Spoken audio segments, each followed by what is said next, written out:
Shut up, kid! Get your filthy hands off my plane! Before I snap every finger you've got!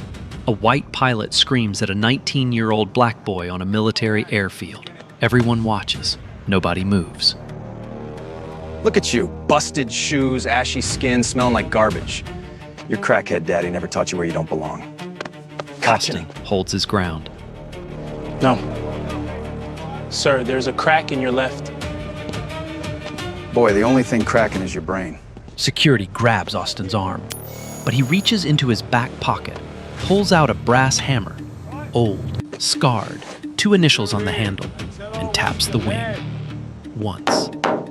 Dead. Flat. Hollow. Crawford's laughter dies. His face drops. How does a boy from a trailer park hear what $1 million system missed? That single tap just saved 200 lives and ended one man's career. God. That tap didn't come from nowhere. Behind that sound is a dead father and a boy who refused to forget. 3 days earlier, Davis County, Alabama. The kind of place the rest of America drives through without stopping. Cotton fields stretch flat to the horizon. The air smells like red clay and diesel. A 2-lane road splits the land in half. On one side, Pinewood Acres Trailer Park. On the other, a chain-link fence topped with barbed wire surrounding Skyvault Aviation's private airfield. 2 worlds, 1 fence between them. Inside the smallest trailer in Pinewood Acres, Austin Bennett is awake before the sun. 19 years old, broad-shouldered but thin from meals that come once or twice a day. He sits on a mattress on the floor, surrounded by library books, aerodynamics, metal fatigue, composite structures. A laptop with a cracked screen plays a YouTube lecture on wing spar load distribution. Most 19-year-olds in Davis County are working gas stations or stocking shelves at the Dollar General. Austin is teaching himself how aircraft die. Beside him sits a battered leather toolbox stamped with gold initials. J.B. He opens it the way some people open a Bible. Carefully, reverently. Inside, wrenches, calipers, inspection mirrors, and one tool he never lets go of. A brass-headed tap hammer, small enough to fit in a back pocket, heavy enough to find the truth hidden inside metal. His father's hands wore the grip smooth. Now Austin's hands are doing the same. He picks up the hammer and holds it to a radio-controlled airplane he's been rebuilding. A junk shop find with a cracked wing spar he repaired himself. He taps the wing. Ping! Clear, bright, clean. The metal is sound. He nods the way his father used to nod. His grandmother's voice cuts through the quiet. Austin, breakfast! Eleanor Bennett stands in the kitchen doorway. 68 years old, built like a woman who has buried a son and kept standing. She works double shifts, cleaning office buildings on the far side of the county. Her knees ache. Her back aches. She never complains. She watches Austin tuck the hammer into his back pocket the way James used to, and something crosses her face. Pride, braided tight with grief. You look more like your daddy every day, she says. That scares me and makes me proud in equal measure. Austin kisses her forehead, grabs a biscuit, and heads outside. He rides his bike along the fence line the way he has every morning for the past 2 years. Through the chain link, he can see Skyvault's compound, 3 hangars, a small control tower, a runway smooth enough to land a dream on. For months, he has watched trucks deliver parts for their prototype, the SV-1. He has memorized tail numbers, shift changes, delivery schedules, not because anyone asked him to, because his mind won't stop. Next to the active hangars sits an abandoned one, Hangar 6. Rusted doors, broken windows, decommissioned aircraft rotting inside. Austin found a gap in the fence 8 months ago. He has spent hundreds of hours in that hangar, running his hands over old airframes, tapping every surface, teaching himself the difference between healthy metal and dying metal. No classroom, no teacher, just a dead man's hammer and a living man's hunger. This morning, something is different. Black SUVs line the entrance. Men in dress uniforms step out. A convoy of equipment trucks rolls past the gate. Austin grips the fence and watches. Something big is coming. Inside Skyvault's executive boardroom, that something has a price tag: $340 million. Victor Hadley, the company's CEO, stands at the head of the table, 56, silver-haired, expensive suit, the kind of calm that hides calculation.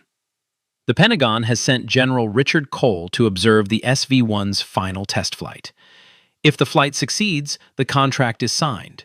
If it fails, Skyvault is finished. There is no margin for error, Hadley tells his team. None. Captain Lance Crawford enters in his flight suit. Chest out, chin up. The walk of a man who expects applause. Relax, Victor. The bird is ready. I'll have Cole eating out of our hands by sundown. In the corner of the room, a young woman reviews data on her tablet. Sarah Williams, 29, junior structural engineer, 3 months on the job. Her brow furrows. A stress point diagram of the left wing fills her screen. One zone over the flap bracket glows amber. Not red, not green. Amber. Uncertain. She opens her mouth to speak. Then she looks around the room. At Crawford's confidence, at Hadley's authority, at the uniforms and the money and the pressure. And she closes it. She is the youngest person in that room. She is the newest hire. She stays quiet. 3 days from now, that silence will almost kill a man. The day before the test flight, Austin slips through the gap in the fence just after noon, when the Alabama heat drives the ground crew indoors for lunch. He heads for Hangar 6, his usual route, but today the rusted doors are wide open.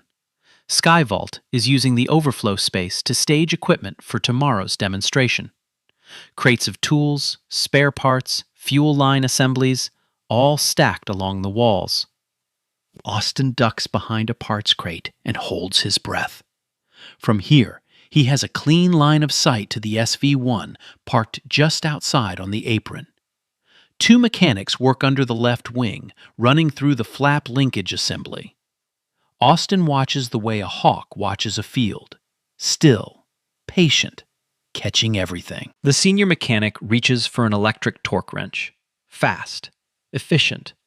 He zips through the flap bracket bolts, 1, 2, 3, 4, barely pausing between them. Austin's eyes narrow. His father's notebook, the one he has read so many times, the pages are soft as cloth, says it clearly on page 44, underlined 3 times. After electric torque, always verify manually. Always. That mechanic skipped it. Every single bolt. Austin waits until the crew leaves for lunch. The tarmac goes quiet. Just heat, silence, and the ticking of hot metal. He walks to the wing. His heart pounds, but his hands are steady. He places his palm flat on the underside of the left wing, near the flap hinge assembly. He closes his eyes. He feels the surface, temperature, texture, the faintest vibration of metal at rest. Then he pulls the tap hammer from his back pocket.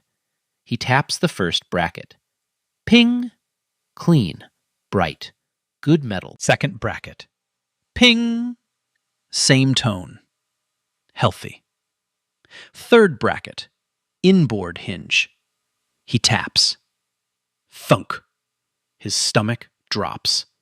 That sound, dull, dead, swallowed, is the sound of metal that has already begun to die. Microfractures spreading along the grain boundary, invisible to the eye, screaming to the ear. His father called it the coffin note. If you hear it, something is already too late to ignore. He taps again. Thunk. Same spot. Same death. Austin pulls out his phone. Cracked screen, prepaid, barely holding a charge, and photographs the bracket. The image is blurry, but he marks the exact bolt position in his father's notebook. Left wing, flap bracket number 3, inboard hinge. Possible fatigue failure.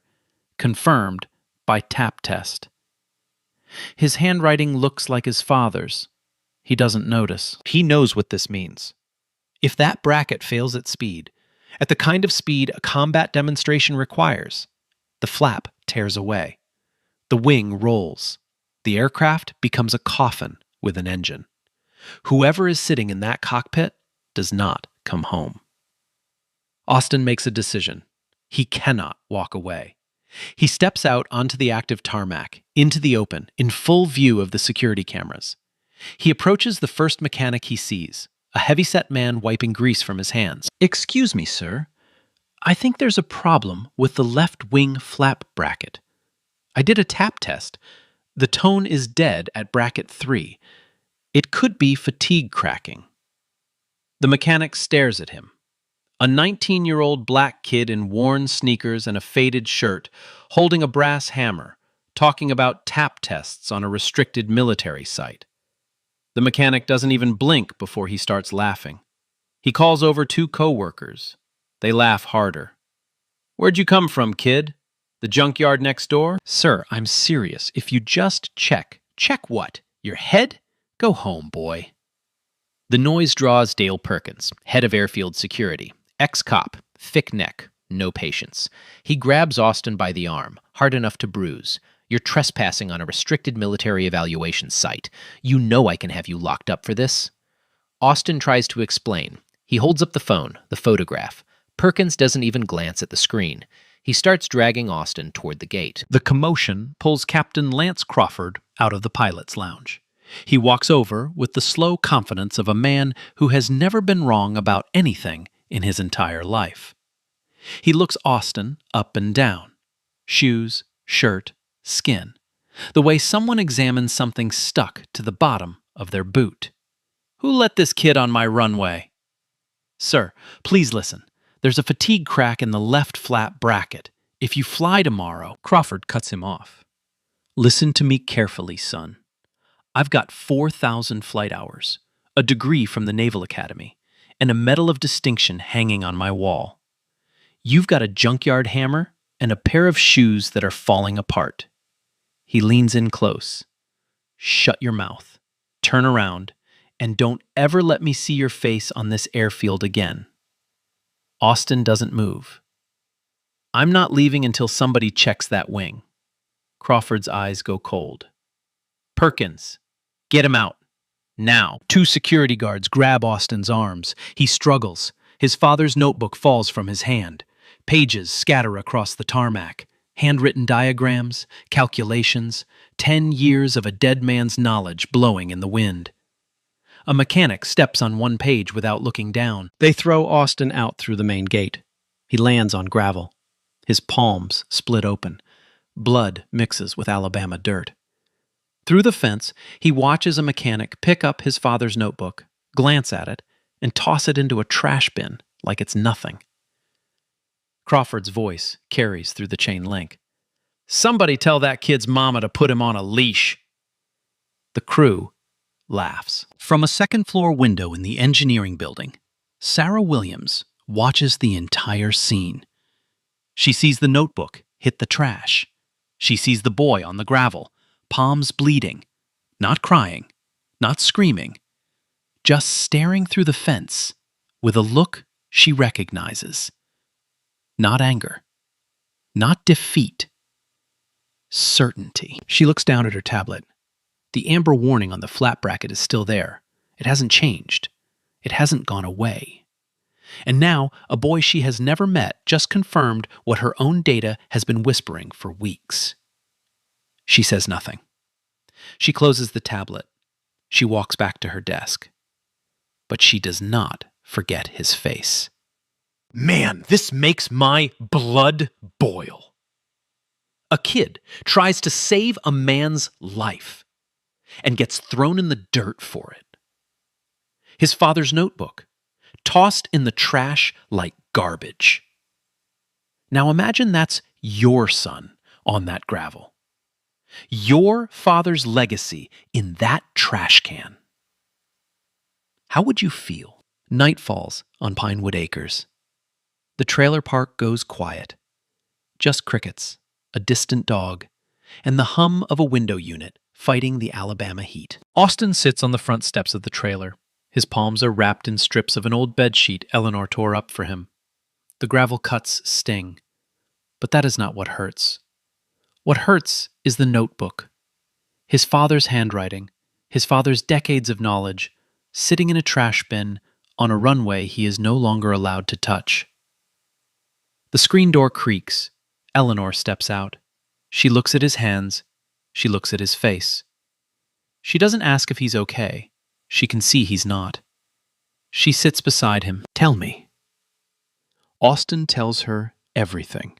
The dead sound, Bracket 3, the mechanic who laughed, Crawford's words, the notebook in the trash. He speaks quietly, the way people speak when they are holding something inside that might break if they push too hard.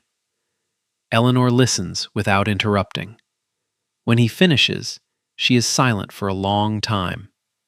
Then she stands, walks inside, and comes back holding something wrapped in a faded cloth. She unfolds it. Inside, a laminated card and a photograph. The card is James Bennett's Boeing Employee Certification. Level 3 NDT, Non-Destructive Testing, Structures Division.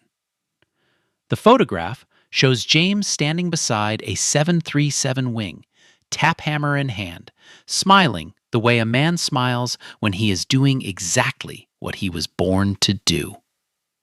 Eleanor places them in Austin's hands. Your daddy tried to do the right thing too. He went to his bosses. He filed reports. He begged them to listen. They told him to shut up. They told him he was nobody. Then they fired him. Her voice is steady, but her eyes are wet.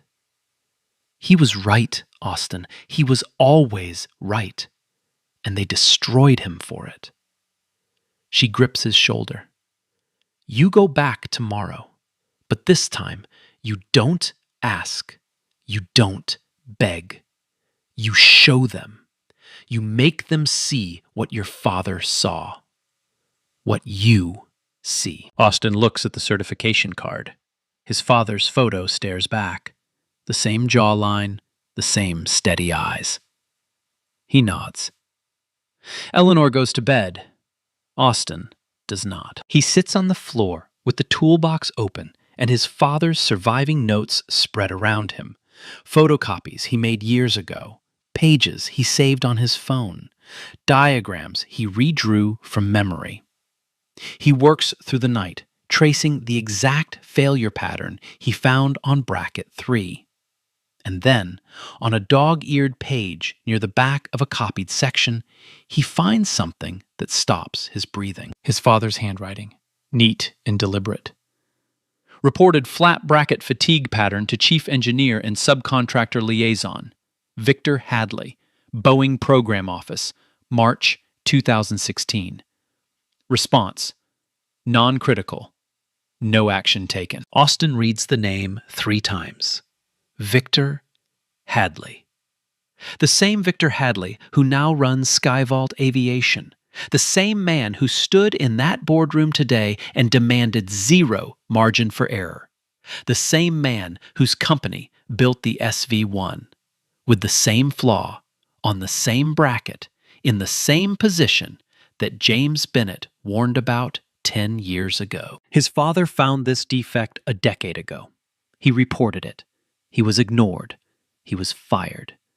He died 2 years later in a car accident, broken and discredited. And now his son is sitting on a trailer floor at 2 a.m, looking at proof that the man who silenced his father is about to let the same mistake kill again. Austin's hands shake, not from fear, from clarity. Across the airfield, in a small apartment she rents by the month, Sarah Williams is not sleeping either. She sits at her kitchen table, laptop open, running the wing stress simulation for the 4th time. The amber zone on bracket 3 has not changed. Not better, not worse. Just sitting there, uncertain, waiting. She opens her email. The reply from her supervisor is still on screen. Simulations within tolerance. Do not escalate. Flight is on schedule. She thinks about the boy on the tarmac, the way he stood his ground, the notebook in the trash. She makes a decision, small, quiet, the kind no one notices until later. Tomorrow morning, before the test flight, she will go to that trash bin. She will take the notebook. She doesn't know what she'll do with it yet, but she knows it doesn't belong in the garbage. Outside Austin's trailer, the airfield lights glow behind the fence like a dare. Tomorrow, everything changes. The question is whether anyone will let a 19-year-old black kid be the one to change it. Morning. The day of the test flight. The airfield wakes up electric. Skyvault crew swarm the tarmac. Mechanics running final checks, technicians calibrating instruments, PR staff adjusting banners that read, Skyvault Aviation, the future of American defense. 2 television crews set up cameras near the runway. A catering truck unloads coffee and pastries for the VIPs. At 9:15, General Richard Cole's motorcade rolls through the main gate. 3 black SUVs, American flags on the hoods. Cole steps out. 60 years old, silver crew cut, posture like a steel beam. He shakes Hadley's hand, nods at Crawford, scans the aircraft with the eyes of a man who has seen machines fail and men die inside them. He does not smile. He is not here to celebrate. He is here to decide whether this aircraft is worth $340 million of the American taxpayers' money. Crawford stands beside the SV-1 in a fresh flight suit, helmet tucked under his arm, every inch the hero shot. He answers reporters' questions with rehearsed charm. She handles like a dream, smoothest bird I've ever flown. Cameras flash. He grins. 2 miles away, Austin Bennett pedals his bicycle down the county road. He wears his cleanest shirt, a white button-down Eleanor ironed at 5 in the morning. His backpack holds his father's certification card, the Boeing badge, the tap hammer, and every page of notes he compiled overnight. His palms still sting under the bandages, but his grip on the handlebars does not waver. Eleanor watches him from the trailer window. Her hands are clasped. Her lips move without sound. Austin does not go to the main gate. He knows what waits there. Perkins, cameras, a trespassing charge. Instead, he takes his usual route to the gap in the fence behind Hangar 6. He slides through. The abandoned hangar is empty today. All equipment moved to the active apron for the demonstration.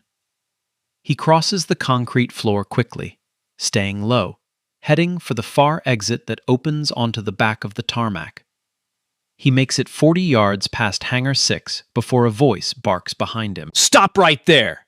Dale Perkins. 2 guards flanking him. Perkins grabs the radio on his shoulder. "I got the kid again. North side, behind Hangar 6. Austin doesn't run. He stands straight, backpack on his shoulders, and speaks clearly. The left wing flap bracket 3 has fatigue cracking. If that plane takes off today, the pilot dies. I need 60 seconds to prove it. Perkins doesn't hear a word. He hears a trespasser. He grabs Austin's arm, the same bruise from yesterday, and starts marching him toward the gate. Austin shouts. He doesn't care who hears. "The left wing is going to fail! Bracket 3! Check Bracket 3! Somebody listen to me! His voice carries across the tarmac. Heads turn. Mechanics look up. A cameraman swings his lens toward the commotion. And Captain Lance Crawford, mid-sentence with a reporter, turns and sees the one face he told never to come back. His expression darkens like a thunderhead. He strides over. "You have got to be kidding me." Crawford stands over Austin, jaw tight. "I told you yesterday, I don't want to see your face on this field. Perkins, get him off my runway. Call the sheriff if you have to." "Captain Crawford, if you fly today, you will die." Austin's voice does not crack. "Bracket 3, inboard hinge. The metal is fatigued. I heard it. My father documented the same failure 10 years ago." "Your father?" Crawford laughs. "Your father is dead, kid, and whatever fantasy he put in your head died with him." The words land like a fist. Austin's jaw tightens. His eyes burn. But he does not look away. And then, a voice from behind Crawford. "Wait." Sarah Williams steps forward from the edge of the crowd. She is holding something in her hands, a notebook, dirt-stained, pages bent, pulled from a trash bin at 6 o'clock this morning. James Bennett's notebook. Crawford turns. "Williams, what are you doing?" Sarah's voice is unsteady, but she pushes through it. "Captain Crawford, I reviewed the wing stress simulation data again last night. There's an amber indication on the left flap bracket, the same area this man flagged yesterday." She holds up the notebook. "And this is not trash. These are structural engineering notes, detailed ones, from someone who knew what they were looking at." Crawford's face reddens. "You've been here 3 months, Williams. You don't have the authority or the experience to delay this flight. Stand down." Hadley appears at Crawford's shoulder. Calm, controlled, dangerous. "Sarah, we discussed this. The simulations are within tolerance. This flight goes as scheduled. Don't throw away your career over a boy with a hammer." The threat is quiet, but clear. Sarah hesitates. She looks at Austin. Austin looks at her. He reaches into his backpack and holds up the laminated certification card. "My father was James Bennett, Level 3 NDT certified, Boeing Structures Division. He found this exact flaw on the 737 line in 2016. He reported it." Austin turns to face Hadley directly. "He reported it to you, Mr. Hadley." The tarmac goes silent. Not quiet. Silent. The kind of silence that has weight. Hadley's face does something it has never done in public. It freezes. For 2 seconds, maybe 3, Victor Hadley, the man who controls every room he walks into, has no words. General Richard Cole has been standing 15 feet away, watching everything. He has not spoken. He has not moved. But now he steps forward, and when a 2-star general steps forward, the ground itself seems to shift. "What did the boy just say?" Hadley recovers. "General, this is a trespasser, a kid from the trailer park across the road. He has no credentials, no clearance." "I didn't ask who he is." Cole's voice is quiet, but it carries the weight of 35 years of command. "I asked what he said." He turns to Austin. "Son, you said your father reported a structural flaw to this man 10 years ago. You said the same flaw is in that wing right now. Is that correct?" "Yes, sir." Cole looks at the certification card. He looks at the notebook in Sarah's hands. He looks at the SV-1 sitting on the runway, fueled, armed with data, ready to fly. Then he looks at Crawford, who is clenching his helmet so hard his knuckles have gone white. "Captain, in my 35 years in the Air Force, the people who get ignored are usually the ones worth hearing." He pauses. Give the boy 60 seconds. Crawford opens his mouth. Hadley steps forward. Cole raises one hand, palm flat, fingers steady. The gesture of a man who is not asking. 60 seconds. Now. 60 seconds. That is all Austin Bennett has. 60 seconds to prove what no one on this airfield wants to believe. That a 19-year-old black kid from a trailer park knows more about this wing than every engineer, mechanic, and pilot standing on this tarmac combined. The crowd parts, not because anyone tells them to, because something in the air has shifted. The laughter is gone. The jokes are gone. Every eye on the field is locked on the boy walking toward the wing of a $40 million aircraft with a brass hammer in his hand. Austin's shoes crunch on the asphalt. The sound is the only thing moving. Crawford stands rigid, arms crossed, jaw locked. The posture of a man watching someone touch something sacred. Hadley has his phone in his hand, ready to call legal the moment this is over. Sarah Williams stands at the edge of the crowd, clutching James Bennett's notebook against her chest. General Cole watches with his hands behind his back, expression unreadable. Austin reaches the left wing. He places his palm flat against the surface, the same way he did in the trailer park on his RC plane, the same way his father taught him when he was 9 years old. He feels the temperature of the metal. He feels the texture. He closes his eyes for 1 second, and when he opens them, his hand is already moving toward bracket 1. He taps. Bing! Clear, bright, ringing, healthy metal singing back at him like a bell. He moves on without hesitation. Bracket 2. He taps. Ping! Same tone, same clarity. He nods once, a small, automatic gesture he inherited from a man who is no longer alive to see it. He slides his hand to bracket 3. Inboard hinge. The spot he found yesterday. The spot his father documented a decade ago. He pauses. Not for drama, not for effect. He pauses because what comes next will change everything. And some part of him, the 19-year-old part that still misses his dad, needs one breath before he proves the whole world wrong. He looks at Crawford. The pilot's eyes are hard, waiting, daring him to fail. Austin taps. Thunk. The sound rolls across the tarmac like a stone dropping into a still pond. Flat, dead, hollow. Not metal singing, metal dying. The difference between ping and thunk is the difference between flying and falling, between landing and a funeral. A mechanic near the nose wheel whispers, "Jesus."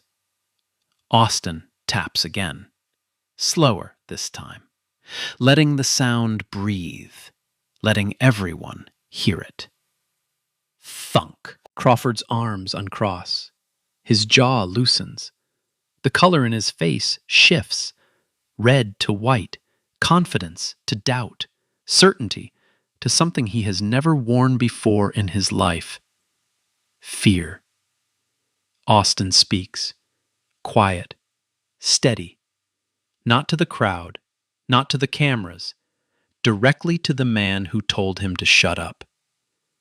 That's the sound of a bracket that's going to kill you at 400 knots, Captain. General Cole doesn't wait.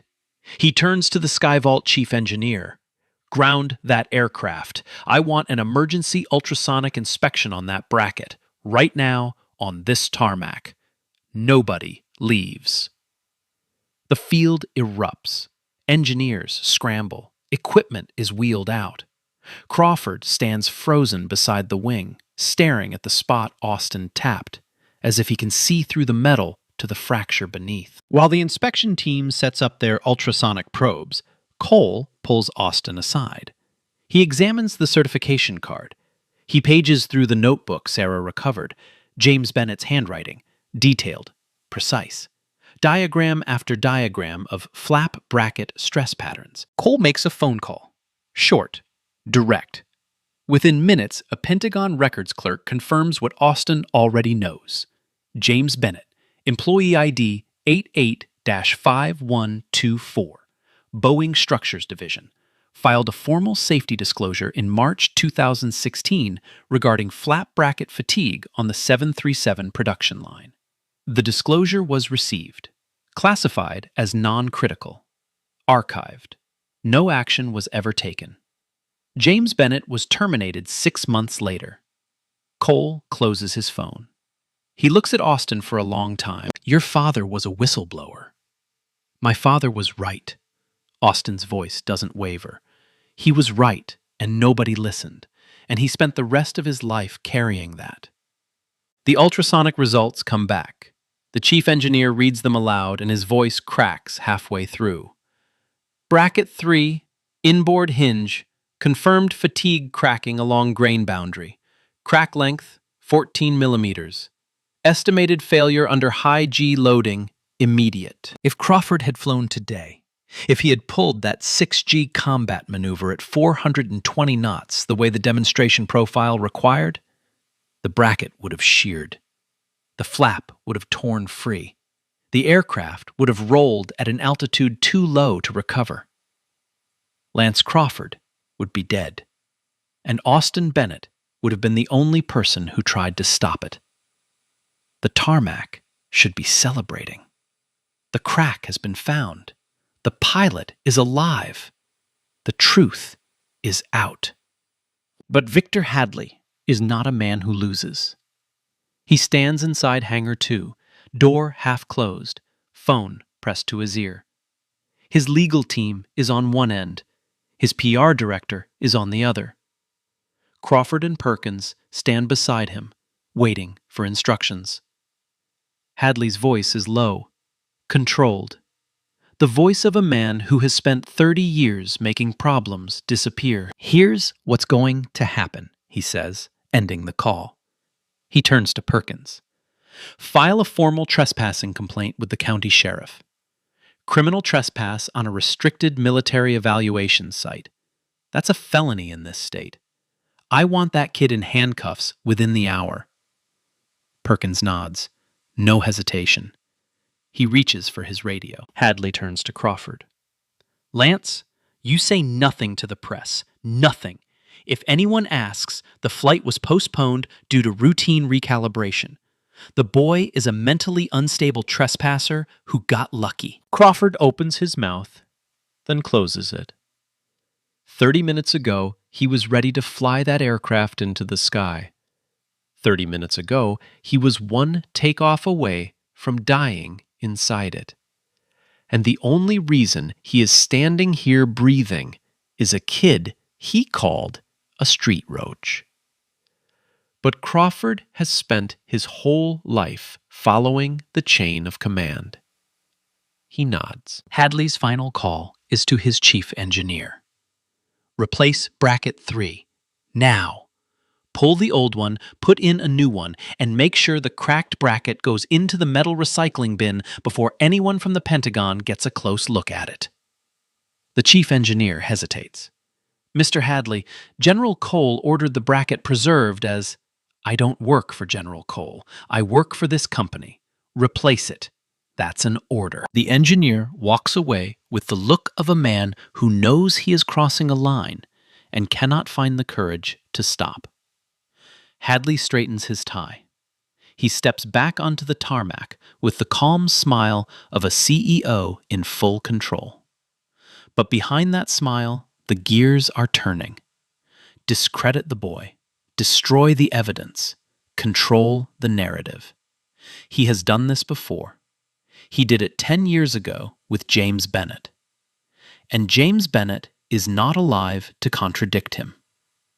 But James Bennett's son is. Outside, on the edge of the tarmac, Austin stands with Sarah Williams. He doesn't know what's happening inside Hangar 2. He doesn't know about the phone calls, the felony charge, the order to destroy the bracket. He only knows that the inspection confirmed what he found. And for the first time in his life, someone in authority, General Cole, actually listened. Then the sheriff's cruiser pulls through the gate. 2 deputies step out. They walk directly toward Austin. One rests his hand on his belt. The other carries paperwork. Austin Bennett? Yes, sir. You're being detained on a charge of criminal trespass on a restricted federal evaluation site. Turn around, please. Austin doesn't move. Not out of defiance, out of disbelief. He just saved a man's life. He just proved a fatal flaw in a military prototype. And now he's being arrested for it. Sir, I didn't. I was trying to help. The wing. Turn around, hands behind your back. The deputy reaches for Austin's wrist. And that is when Eleanor Bennett arrives. She took a bus to the county line, then walked 2 miles in the heat. Her cleaning uniform is dark with sweat. Her shoes are worn flat. She is 68 years old, and she moves through that crowd like a woman half her age. Because there is no force on earth that moves faster than a grandmother who sees her grandchild in danger. Don't you touch him! Eleanor steps between Austin and the deputies. Her voice rings across the tarmac. This boy just saved a man's life. He found what your engineers couldn't find. And you're putting handcuffs on him? Ma'am, we have a signed complaint. Criminal trespass. Please step aside. I will not step aside. I stepped aside when they did this to his father. I will not do it again. The television cameras are rolling. Every lens on the field is pointed at this moment. A black grandmother in a cleaning uniform, shielding her grandson from deputies, on a military airfield where the boy just found a crack that would have killed a pilot. The image is devastating. It will be on every screen in America by nightfall. Sarah Williams watches from the hangar doorway. Her hands are shaking. She looks at the notebook she pulled from the trash. James Bennett's life work.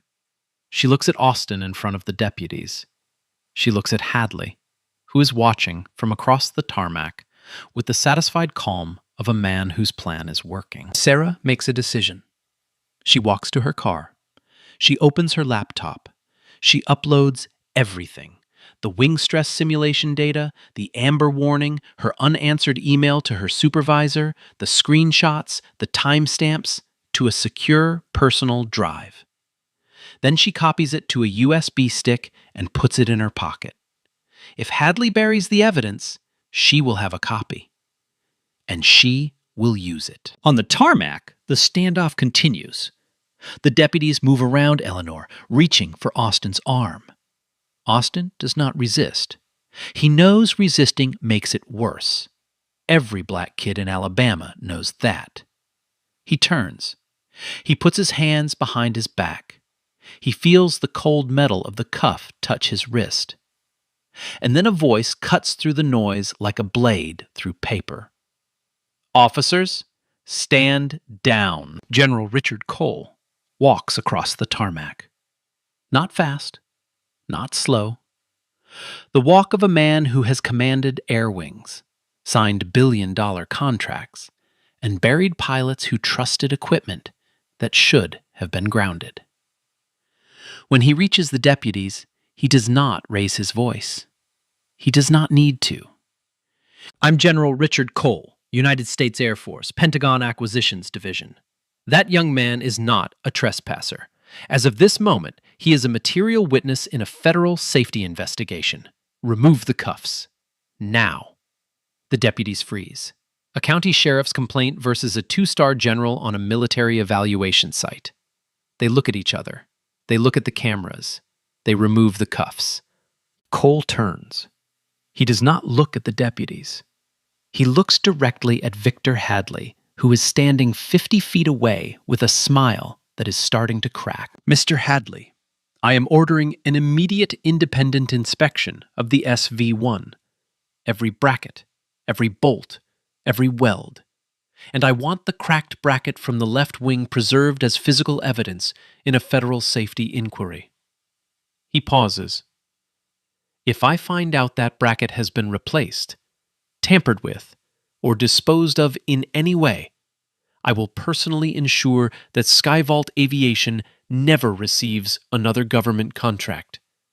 Not tomorrow, not ever.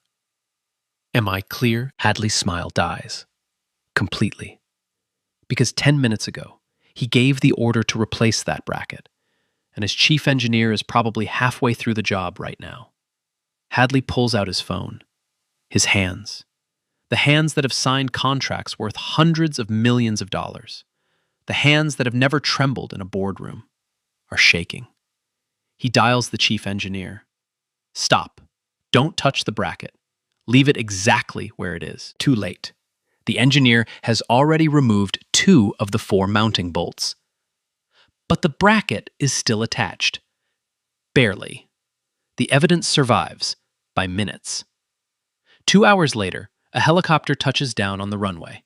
Independent Air Force structural engineers step out, carrying ultrasonic scanners, X-ray equipment, and the kind of authority that no CEO can override. General Cole invites Austin to observe the inspection, personally. Not as a visitor, not as a witness, as a consultant. Austin sits on a folding chair beside the wing, the tap hammer resting in his lap. He watches professionals use machines worth hundreds of thousands of dollars to do what he did with a piece of brass and 10 years of his father's teaching. The results come in one by one. Flap bracket 3. Fatigue cracking confirmed. 14 millimeters. Critical. Bracket 5. Early stage fatigue. Not critical yet, but 6 months from failure. Bracket 8. Same pattern. Same cause. Root cause. Skyvault had been using uncertified torque wrenches to accelerate production. Bolt tension across the flap assembly was inconsistent. Some over-torqued, some under-torqued. A systematic failure born from cutting corners to meet a deadline that should never have been set. The SV-1 is grounded. Permanently. The $340 million contract is suspended. And then, the moment no one expects. Crawford finds Austin alone near Hangar 6. The pilot looks different now. Smaller. His flight suit feels like a costume.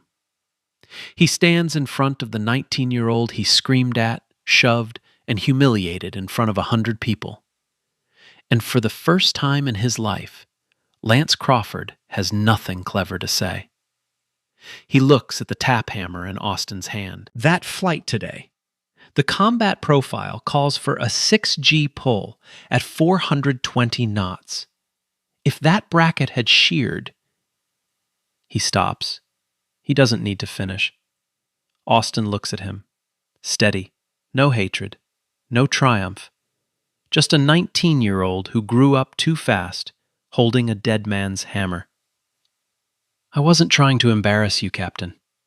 I was trying to keep you alive. Crawford stares at the boy for a long time.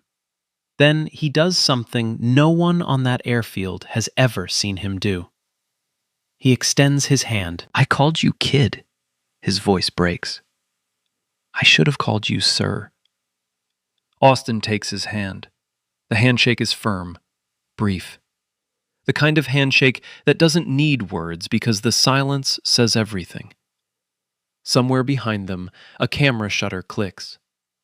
That photograph, the decorated white pilot shaking the hand of the black teenager who saved his life, will become the most shared image of the year. But Austin doesn't know that yet. All he knows is that his father's hammer is warm in his pocket, and for the first time since James Bennett died, someone said the words that should have been said 10 years ago. You were right. General Cole does not wait for ceremony. He gathers everyone on the tarmac, military officials, Skyvault staff, engineers, deputies, reporters, and every camera still rolling, and he speaks. I have been in the United States Air Force for 35 years. I have evaluated hundreds of aircraft. I have signed off on billions of dollars in defense contracts. And today, the most important safety finding on this airfield was made by a 19-year-old with a brass hammer and no shoes that fit. He lets that land. Austin Bennett did what a multi-million-dollar engineering team, a corporate leadership structure, and a decorated test pilot failed to do. He listened. He trusted what he heard, and he had the courage to speak when powerful men told him to shut his mouth. Cole announces 3 decisions on the spot. First, a full federal safety audit of Skyvault Aviation, effective immediately. Every aircraft, every process, every inspection log, opened and examined under Pentagon authority. Second, James Bennett's 2016 safety disclosure will be reopened. The FAA and the NTSB will formally review the original report that Boeing buried 10 years ago. A dead man's voice will finally be heard. Third, Austin Bennett is offered a full scholarship to the United States Air Force Academy's Young Innovators program starting this fall. Tuition, housing, materials, everything. Eleanor stands at the edge of the crowd.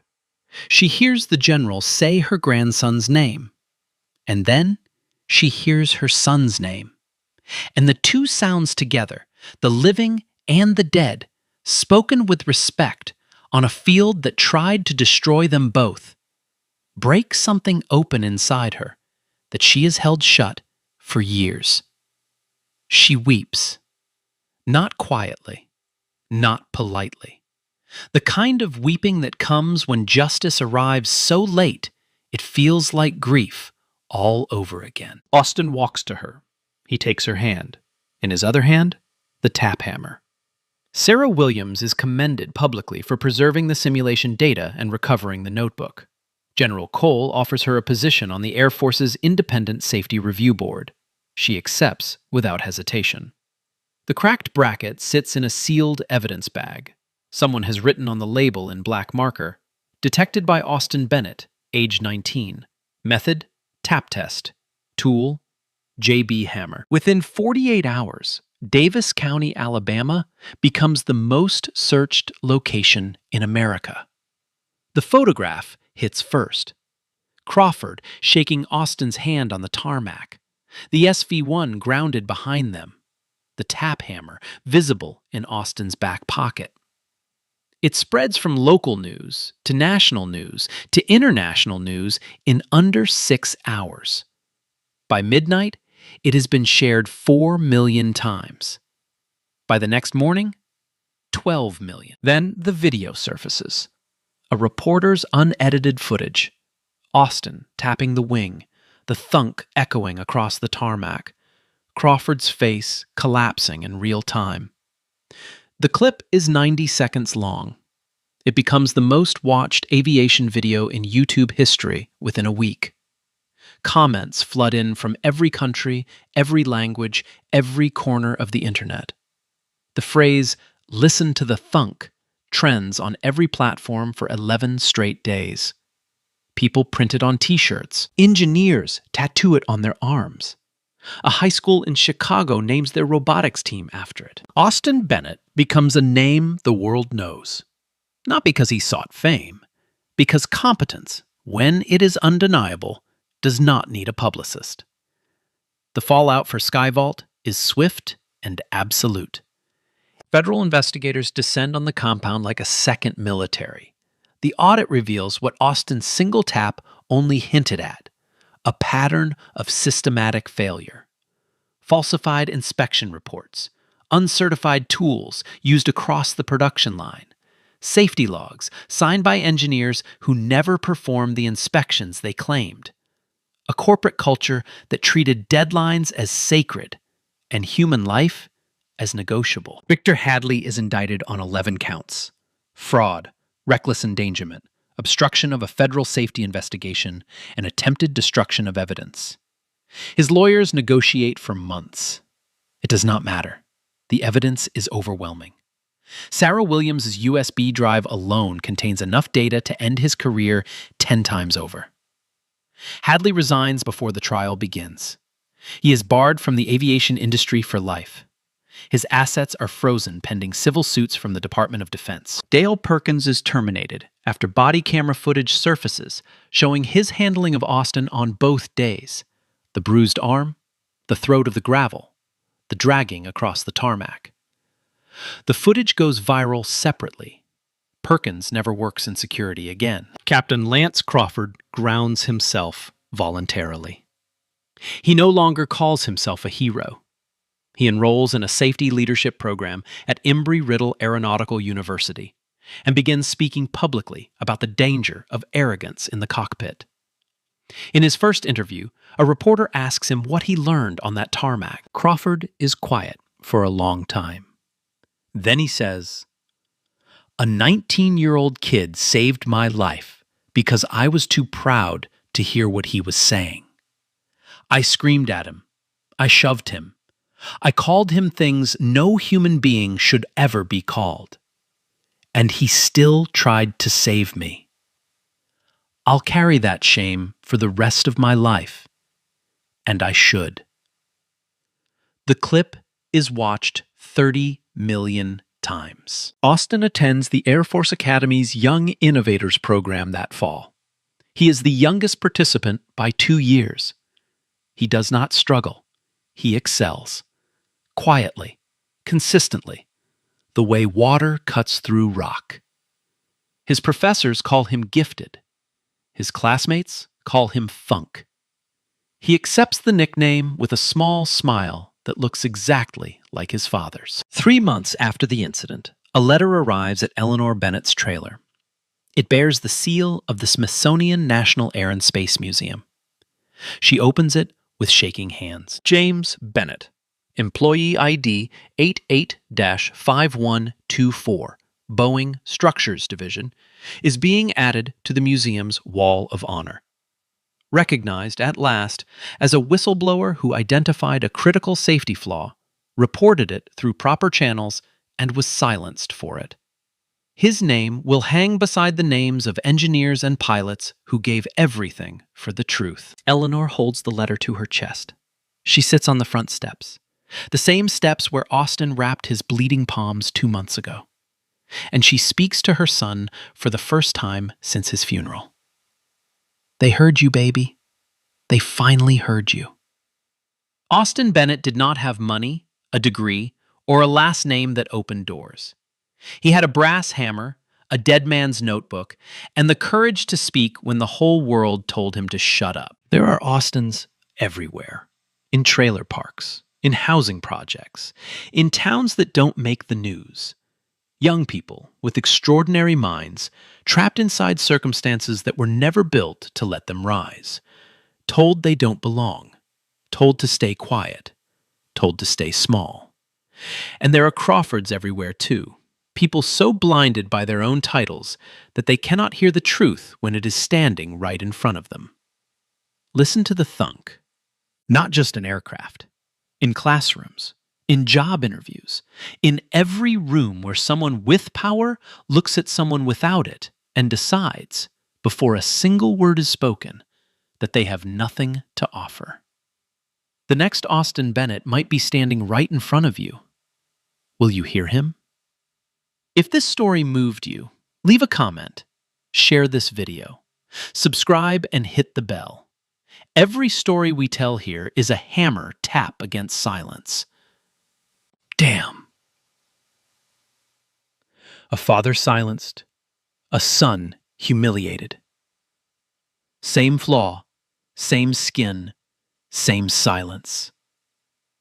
10 years apart. Imagine that's your kid, your legacy, your blood on that gravel. Still think talent has a color? Like, share, subscribe.